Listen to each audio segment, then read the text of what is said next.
in this conversation. How bad is this situation really? Is Nigeria, other countries use expressions like starvation. We haven't come to that level, or have we? Well, we've not come to the level of starvation, obviously.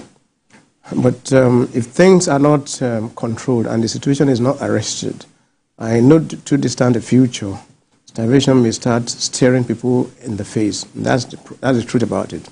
What we need to talk about now is presently Nigerians are adjusting by way of maybe reducing the quantity of what they consume, or the frequency of consumption. Yes. And that's why when you talk about people having 3 square meals in a day, now people have like about 2, or sometimes even less. And then, of course, if you talk about these things really affect, more seriously, they are people down the ladder economically, whose income is very small. And then, of course, those in that category, again, depending on the size of families, it affects them a lot. There's that problem about how to feed a large family for people who subsist on low income. So that's a major issue. And so really, starvation may not be unleashed on a nation overnight, but it can also come gradually with some telltale signs. And I think the signs are all over the place for us to see.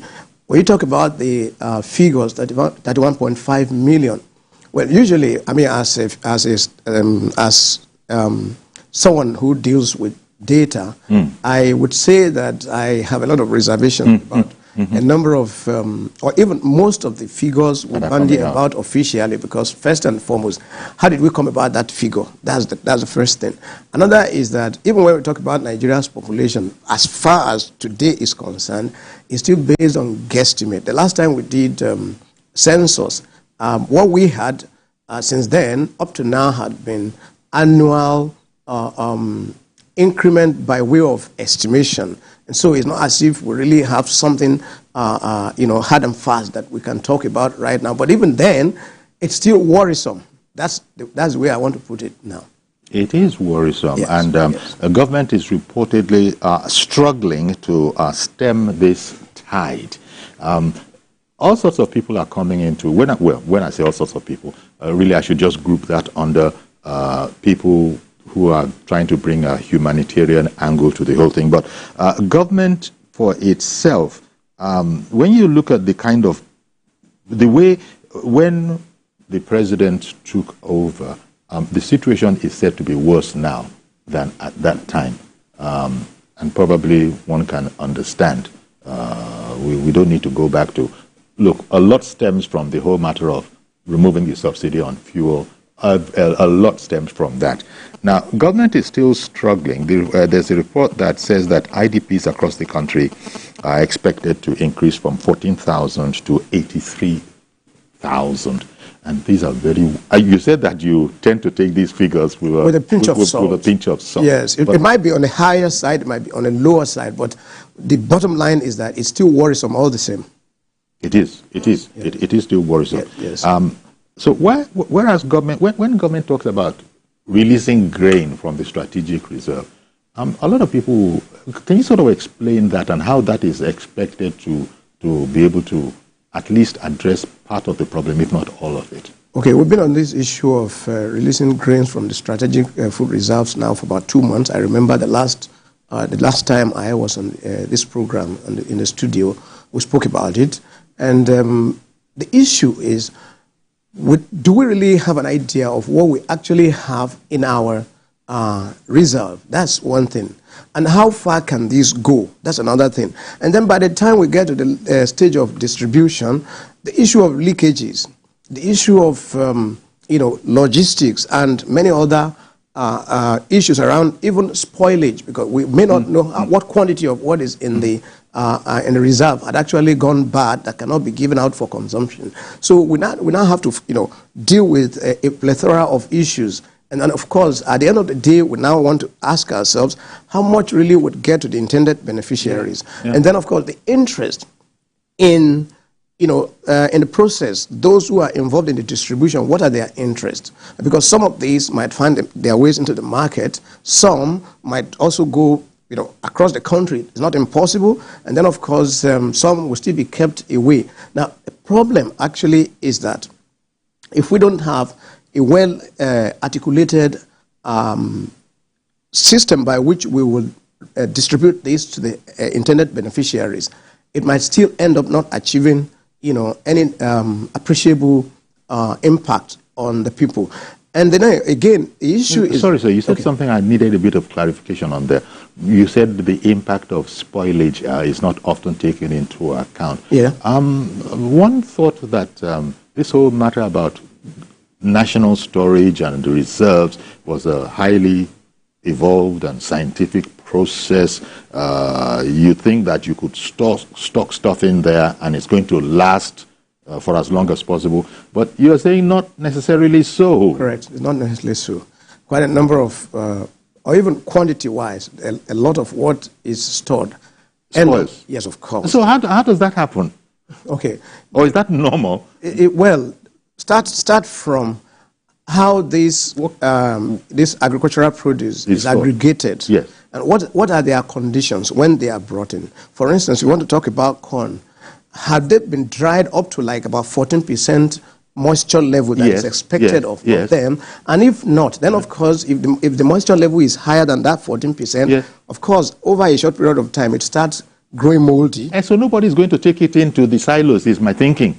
Well, that's your thinking, but in reality, much of this will get into the silo. And don't also forget the contractors that are, appointed to supply. Many of them have political connections that actually circumvent some of these, checks and balances. And so they get into the storage all the same, and some of them will get spoiled. The same goes with even paddy, and some other, food items like that. So when you look at that, the issue of quality control is actually very paramount here in ensuring a reduction to a very low level of how much of what gets wasted. So we cannot rule out that aspect of what gets wasted by way of spoilage in storage. Wow. Now let's also look at government on its own is struggling, as we said, with this problem. How about other people who are taking, a humanitarian approach to the whole thing? One of the front runners on this is Dangote, the richest man in Africa, the richest company in Africa, or at least his business group. And, he has flagged off a distribution of 120,000 bags of 10 kilogram bags of rice to the needy in Kano and Lagos. Then there's also another initiative where he's talking about 1 million 10 kg bags of rice to be distributed to reach 1 million vulnerable people in the entire 774 local governments. 10 kg of rice. We first of all have to be thankful. We have to appreciate whoever brings anything. But as humongous as those numbers would seem in the warehouse wherever Dangote and his people are organizing those things, when you look at the actual number and the population that you referred to earlier, how would you categorize efforts like this? He's not the only one. Dangote is not the only one, but at least he's in the Lagos state, for instance, also is trying its own efforts to set up special markets where people can go in and buy things at much reduced prices. But talk to me about these interests, these intervention interests. Okay. Yes, the act of philanthropy is actually praiseworthy. So one commends Dangote's efforts, the fact that he tries to come in to give some food items to people. But like you rightly pointed out, the figure looks very big when you look at it on the surface. But then, of course, 10 kilogram bag of rice to how many people? And then for how many days will they consume? Here's the problem. In peacetime, such humanitarian supports pale into insignificance. The reason is very simple. People are mobile, people can move around. It's not as if their movements are, restricted, like in the case of war or natural disasters and what have you, it is in those cases, yes, they make so much of a difference. But for those who, well, maybe the number of meals they have in a day had only been, drastically reduced, you give that to them, the impact wouldn't really be so much felt. But at least as a stopgap or as an immediate, a measure to actually reduce the impact of this food shortage on them, yes, it's commendable. But what we should be looking at actually goes beyond this idea of merely distributing food items. We should be thinking about how do we support producers. We should be targeting the farmers, especially the rural farmers, for instance, so they can produce. And thankfully, many of the food items that we consume as staples, like corn, like rice, like cowpeas, they are short duration crops that within a space of 3 months or below, they get to maturity after planting. So we can actually harvest and then have a quantum increase, in supply of food, for us. So we should be talking about... So that's where we should be concentrating. Yes, we should concentrate... Greatest effort. Correct. We should concentrate on supporting these farmers. If we give them planting materials, for instance, and then, of course, we support them with... soil enriching facilities or inputs like fertilizer. Not to mention security, supporting them also. No, sure. Security is also very, very important. And if we give all this to them, and then again, the issue of weather, because one, we expect that the weather should be friendly, rain should come at the appropriate time. But in states where there had always been, most of the time, this shortage of rains, irrigation facilities can also come in to assist, so that when they are supported, they will be able to produce, significantly to boost food production and, for more people to consume. So what is given for consumption goes away almost immediately, and it doesn't get back to the system. That's the problem. That's the problem with all these efforts that I said are gigantic. Can you imagine anybody loading up from his own... did I have a caller from Oshogbo? Did I get that right? Is it caller from Oshogbo? Good morning. Can you hear me? Caller from Oshogbo, is that right? Hello, good morning. Hello, good morning. I can't hear you in studio, but go ahead, please. Yeah, I want to contribute this food crisis issue. The major problems we have in the country, if getting it right. Okay, it's slightly better now. Maybe we can get it a bit more. But please carry on, caller. Please carry on. Carry on, sir. Yeah, one is insecurity. Two is people are not ready to go to farm again. And I think the only way to do is to encourage the farmers, the real farmers. I'm not talking of Thai scholar farmers.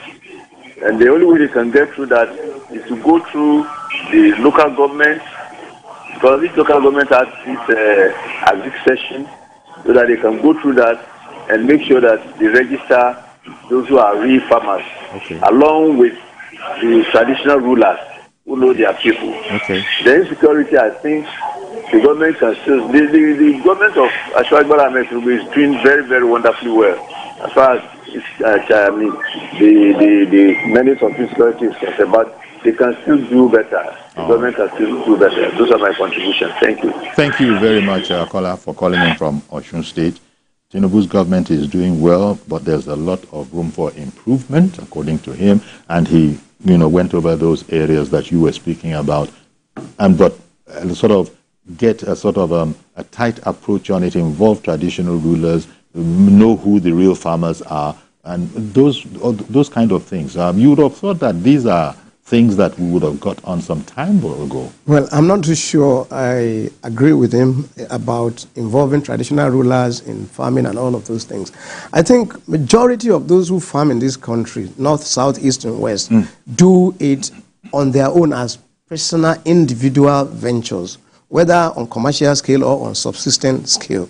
So, well, bring in traditional rulers, then you now establish another layer of, quasi bureaucracy, and that's not what we are looking for, because we're talking about food here that time element is of essence, and then of course you don't want to bring in a case where people will now have to be called to come and sit down, and then we allocate this, we give you this and that. Yes. It's going to actually defeat the whole essence. It will be counterproductive. Counterproductive in summary. Mazi Okorafo, good morning to you, sir. I think you're our last caller today. Go ahead, please. Good morning, sir. Good morning, our guest.